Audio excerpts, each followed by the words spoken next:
들으신 대로 코로나19 확진자가 교정시설 등 집단시설을 중심으로 확산하고 있습니다. 또 세계보건기구 WHO가 화이자 백신에 대한 긴급 사용을 인증한 가운데 우리의 백신 개발 상황은 어떤지에도 관심이 쏠리고 있는데요. 자세한 내용들 천은미 이대목동병원 호흡기내과 교수 모시고 알아보겠습니다. 교수님 안녕하십니까? 안녕하세요. 네. 자, 방금 저희 취재기자가 설명을 했듯이 어제 코로나19 신규 확진자 수가 1,029명을 기록을 했습니다. 그러니까 지금 1,000명 아래로 좀 내려갔다가 다시 1,000명대를 넘어섰다가 이렇게 좀 반복이 되고 있는 상황인데요. 지금 확진자 추세 어떻게 좀 분석을 하고 계십니까? 네, 지금 사회적 거리두기 2.5단계를 거의 이제 4주째 시행을 하고 있습니다. 그렇기 때문에 어느 정도 이게 확산세가 꺾여야 되는데 큰 효과를 보지 못하고 있고 네네. 1,000명대를 왔다 갔다 하고 있으면서 특히 중요한 것은 중환자가 늘고 있고 사망자가 지속적으로 증가를 하고 있고 곧 1,000명을 아마 돌파할 것 같습니다. 그렇다면 이 사회적 거리두기 2.5단계에서 우리가 단계를 격상을 하든지 아니면 또 다른 방역 조치를 하지 않으면 이 상태에서는 의료계의 부담이나 그런 것이 계속 증가가 되면서 의료체계 붕괴가 저는 조만간 올 수 있다고 생각합니다. 네, 방금 말씀하신 이제 사망자 증가와 위중증 환자의 증가 이 부분을 우리가 좀 걱정을 해야 되겠다 이런 말씀이신 거죠? 맞습니다. 네. 왜냐하면 우리가 확진자가 1,000명 정도라고 생각해서 여기에 이제 무감각해질 수가 있는데 1,000명이면 그중에 200명은 반드시 입원 치료가 필요하신 분들이거든요. 그걸 고려한다면 지금처럼 요양병원에서 대기 상태에서 사망자가 계속 나올 수 있고 그것은 우리의 어떤 그 의료 체계 자체가 받쳐주지 못하고 있던 증가라고 생각합니다. 네. 자, 그리고 지금 집단 시설의 확진자가 또 계속 줄지를 않고 있습니다. 특히 이제 동부구치소에서 지금 4차 전수조사 결과 126명이나 또 추가로 확진 판정을 받았어요. 이 동부구치소의 상황은 어떻게 좀 판단하고 계십니까? 네, 사실은 거의 50%가 육박하게 감염이 됐었습니다. 그러니까 그만큼 거기 구조도 열악했었고 방역 수칙이 초기부터 전혀 지켜지지 않았고 앞으로도 지금 보면 절반씩 이제 조금씩 떨어지고는 있습니다만 앞으로 5차, 6차 과정에서도 확진자가 나올 확률이 분명히 있습니다. 그렇기 때문에 이게 동부구치소만의 문제가 아니라 다른 교정시설이나 이러한 곳에도 지금 분명히 확인을 해야 되는 상황이고 확진자 수는 앞으로도 조금은 더 늘 수 있다고 생각합니다. 네, 일단은 지금 교정시설에 대해서 거리두기를 격상하기로 했잖아요. 이 같은 교정시설에서의 어떤 거리두기 조치, 방역 조치 어떤 것들이 중요하다고 보십니까? 기본적으로 이제 마스크를 안 주셔서 이제 마스크를 일주일에 3개 케이프를 주시겠다고 하셨고요.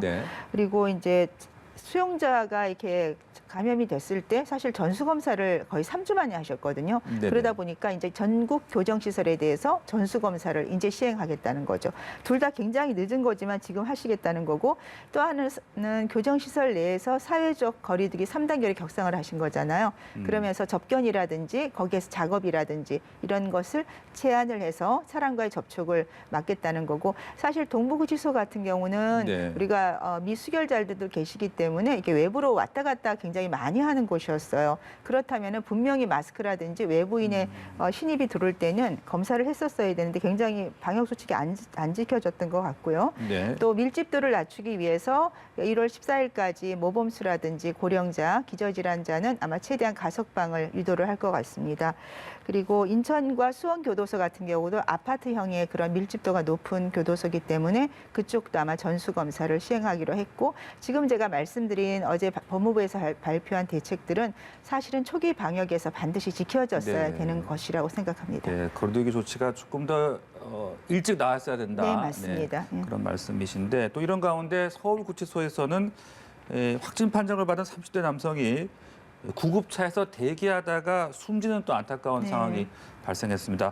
이런 부분도 조금 글쎄요, 대응이 조금 더 빨랐으면 어땠을까도 싶은데 어떤 점들이 좀 문제가 되고 있는 겁니까? 이제 확진자가 많이 나오다 보니까 이런 분들 병원으로 바로 이송을 못 하셨어요. 사실은 나이는 30대지만 이분은 당뇨나 고혈압, 이 코로나19에 가장 취약한 기저질환을 갖고 있습니다. 이러한 분들은 나이가 60세 미만이라도 반드시 병상에 입원을 해야 되는 경우인데 진단 후에 상당한 시간이 지난 후에 응급실에 가서 거의 사망을 하셨기 때문에 이런 경우가 지금 1,000명 가까이 감염이 되신 사례 중에 분명히 또 나오실 수 있거든요. 그러니까 지금이라도 기저질환자라든지 고령자에 대해서는 반드시 병상을 준비를 해야 되고 이게 특수시설이다 보니까 일반 병상에 입원하기 조금 곤란하실 수가 있기 때문에 경찰병원이라든지 이제 공공병원에서 이러한 병상을 마련을 해야 될 것 같습니다. 네, 앞서도 언급을 하셨습니다만은 이 집단 시설, 취약 시설 이런 시설들에 대한 우리 정부의 대응이 좀 더 민첩하게 빨리 나왔어야 되지 않느냐는 그런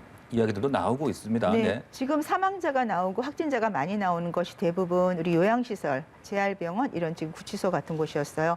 기본 수칙, 특히 요양병원에서는 제가 여러 번 부탁을 드렸는데 간병인들이 굉장히 많은 환자를 간병을 하고 있기 때문에 네. 근데 간병인들의 교육을 거의 하지 않아요. 바로 투입을 하시기 때문에 간병인에 대한 위생 교육이 굉장히 중요하고 또 마스크를 사실은 본인 보고 사서 쓰라면 거의 사서 쓰지 않으세요. 예. 그래서 마스크를 제공을 해주는 것을 국가에서 좀 지원을 해줘야 되겠죠. 개인 병원이기 때문에. 네네. 그리고 손을 이렇게 보면 잘 씻지를 않으시기 때문에 제가 일회용 장갑을 항상 끼라고 하셨는데 일회용 장갑을 잘 장갑. 안 끼시는데 네네. 그것도 제공이 안 되면 더 안 하시겠죠. 이러한 방역 물품을 사실은 정부에서 지원을 해주고 간병인 교육이 가장 중요하다고 생각하고요. 네. 그리고 요양시설 같은 경우에서도 이게 치료 병상의 간격이라든지 이런 거에 대해서도 초반에 이거에 대한 법적 좀 제정을 다시 해야 된다. 너무나 간격이 좁아요.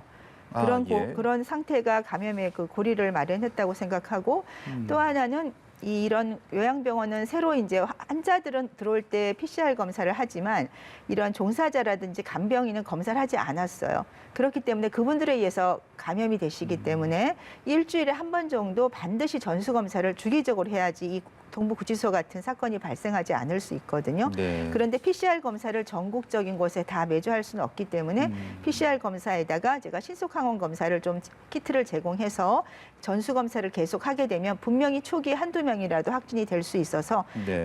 이런 요양병원, 요양원의 감염 확진자 수를 줄일 수 있습니다. 네, 참 이 요양병원이나 이런 집단 시설에 대한 것들이 좀 꼼꼼하게 그런 네. 방역 조치가 잘 이루어졌었어야 되는데 또 사실 현실적으로는 참 여러 가지 어려움들도 있을 것 같긴 하거든요. 네. 네, 제 요양병원, 요양원은 네. 사실은 어떤 문제가 가장 크냐면 만약 확진자가 나오는 경우에는 일반 환자와 달리 격리병상에 입원을 하게 되면 간병을 해주셔야 돼요. 네. 이분들은 못 움직이시는 분들이기 때문에 이렇게 특히 욕창이 많으시고 식사를 입으로 안 하시고 대부분 콧줄을 통해 식사를 하니까 항상 24시간 대기를 해주셔야 됩니다. 네. 그렇게 되면 어렵고 또 하나 요양병원에서 가장 큰 문제가 발생하는 이유가 요양원, 요양병원에서는 폐렴이 많이 생겨요. 대부분 이렇게 아까 말 유동식 입으로 식사를 못 하다 보니까 그러면 대부분 대학병원으로 바로 오시는데 요새 입원 환자가 안 옵니다. 그 말은 코호트 격리를 되어 있기 때문에 거기에서 치료를 받지 못하고 사망을 하시는 거예요.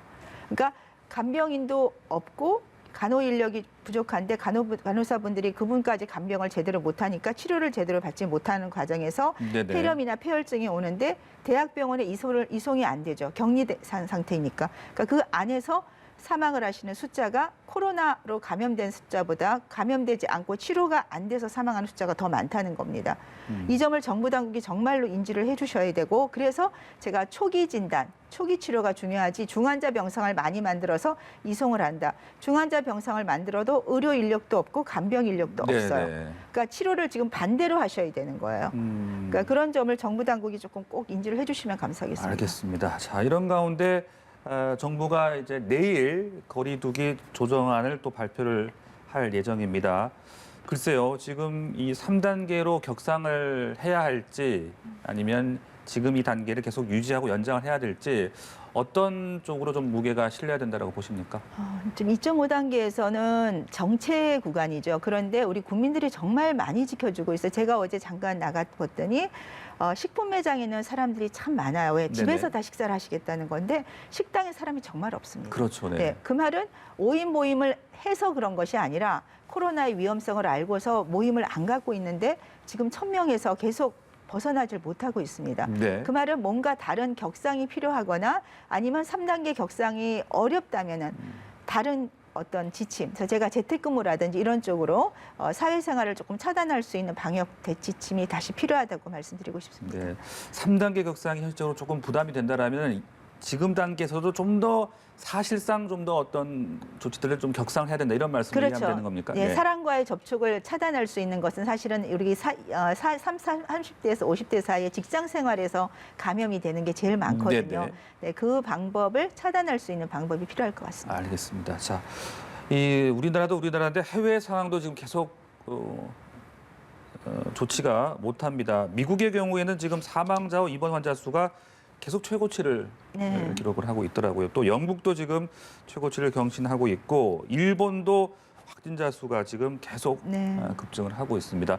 연말 연시 또 지나면서 이 해외 상황도 계속 좀 나빠지지 않을까 우리의 목소리도 나오고 있는데요. 지금 영국 같은 경우는 4단계예요. 거의 봉쇄령인데 불구하고 확진자가 제가 알기로 11월 달에 2만이었다 지금 거의 4만 5만을 넘었거든요. 그 말이 이 변이 바이러스의 감염 속도가 대단히 빠르다는 걸 알 수 있고 미국도 마찬가지고 일본도 한 달 전에 2,000대였어요. 지금 4,000. 계속 증가 추세입니다. 우리나라가 정말 국민들이 잘 지켜줘서 지금 1,000명이거든요. 근데 우리도 조금만 이 단계 하향이라든지 방심을 하게 되면 해외와 똑같은 사례가 될 수 있다는 거죠. 그래서 백신이 지금 가장 중요한 그러한 해법이기 때문에 최대한 정부에서는 백신을 우리가 초기에 맞을 수 있게 노력을 해주시고 그리고 해외 사례를 저희가 잘 지켜보면서 우리가 할 수 있는 것은 최대한 좀 방역을 잘해야 되고 해외 그 변이 바이러스에 대해서도 이제 PCR 검사 음성인 경우에만 입국을 허가하셨는데 제일 좋은 건 막는 게 제일 좋겠지만 그거는 어렵기 때문에 하여튼 검역 과정에서 철저하게 좀 방역을 잘 해주시기 부탁드립니다. 네, 백신 이야기도 또 꺼내셨는데 이 세계보건기구 WHO가 화이자 백신에 대해서 긴급 사용을 인증을 했습니다. 이 긴급 사용 인증의 의미가 뭔지 좀 설명을 해주시고요. 또 앞서 이 아스트라제네카 백신과는 좀 차이가 어떤 게 있는 겁니까? 네, 우선 그 일반적인 나라에서는 우리나라 같은 경우는 식약처에서 승인을 따로 하지요. 그런데 저개발 국가인 경우에는 승인 기구가 없는 경우가 있습니다. 그렇기 때문에 그러한 저개발 국가에서 WHO에서 이 사용 승인이 되면 유통이라든지 이제 백신을 접종할 수 있는 계기를 마련해 주시는 거고요. 그리고 이제 이 화이자 같은 경우는 초저온이 필요하다 보니까 그러한 유통 과정에 대해서 아마 WHO에서 그런 지원을 할 예정으로 알고 있습니다. 그리고 아스트라제네카인 경우에는 조금 이제 유통이 용이하죠. 우리가 냉장 온도에서 보관이 가능하고 가격도 한 4달러로 굉장히 저렴하기 때문에 사실은 저개발 국가에 가장 좀 알맞는 그런 백신으로 알려져 있습니다.